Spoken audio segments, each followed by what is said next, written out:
সময় বদলে গেছে, মানুষের জীবন তারাও বদলে গেছে, কিন্তু আমাদের আবহমান সংস্কৃতির এই গন্ধটা একই রয়ে গেছে। আসসালামু আলাইকুম সবাইকে।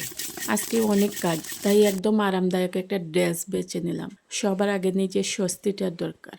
এই গরমের একদম নতুন কালেকশন আমাদের শোরুম নাজা ফ্যাশন গ্যালারিতে আসার সাথে সাথেই আমি নিজের জন্য একটা বানিয়ে নিলাম।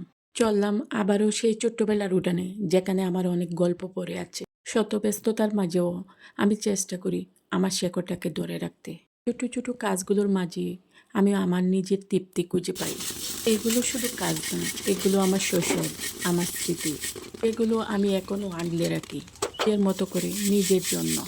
আমি চাই আমার সন্তানরাও জানুক আমাদের শৈশব কেমন ছিল। মাটির গন্ধে ভরা, সরল আর শান্ত একটা জীবন।